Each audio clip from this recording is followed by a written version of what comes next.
Give it a couple seconds to go live. Hopefully we're live. What's up, everyone? Just want to make a quick video on my review, my experience with the GFN 3080 tier. I've been running it since end of November. The main difference is the 120 frames per second for me.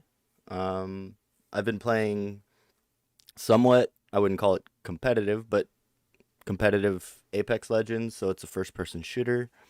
Demands performance, demands frames, demands precision, and fractions of a second count. So I don't think it would have really been possible without the 3080 tier. As you can see here, you get 120 frames per second. You can upgrade your monitor, get a deal on a monitor for a 120 hertz monitor.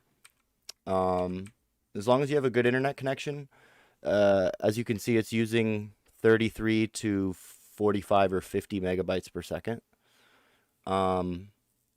So anywhere around, maybe double that would probably be good. But yeah, the gameplay is smooth. The doubling of the frames from 60 to 120 is kind of a game changer. People were telling me that, when I was limited on the founders tier, and as soon as the opportunity came to go up to 120, definitely took advantage of that. But as you can see, the lag is minimalized or minimized. I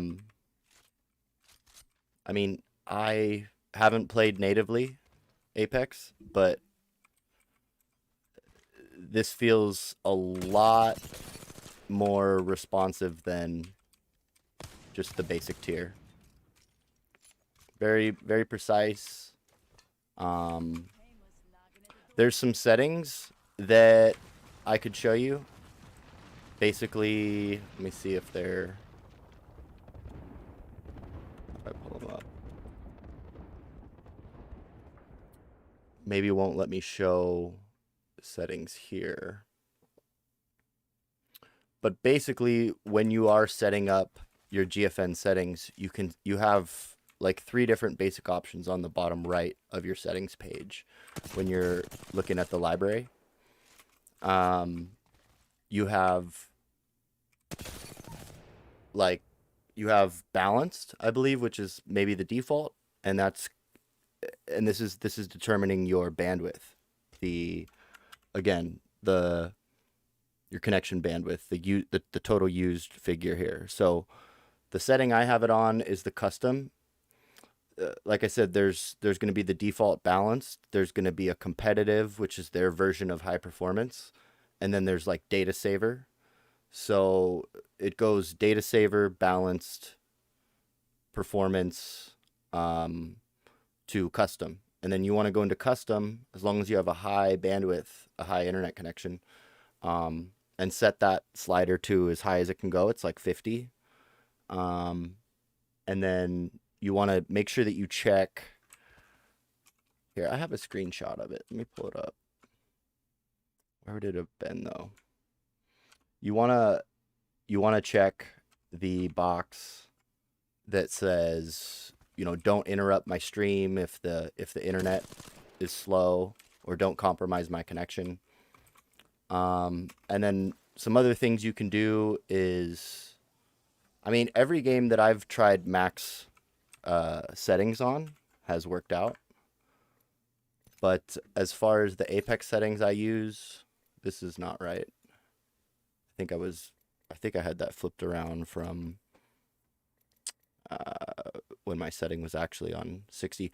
But also in there is a setting where you determine your frames, and you want to make sure that, before you do play a 3080 tier, after you've converted, you make sure that it's all ready to go. Another setting in there is the VSync, whether it's adaptive or not. I have it turned off. I don't quite know how that works with the NVIDIA GeForce remote virtual nature. I believe, um, and this is like an NVIDIA G-Sync monitor, but I don't know the connection. Anyone that has info on that, please fill us in, write it in the comments, let us know. But, these are kind of probably your basic settings for, this would be your low settings for any game. Now I had this on, um, I actually had it on a bad setting. I didn't even realize. It's been probably like 2 days. But you can also max out the settings. So let's see how that looks real quick.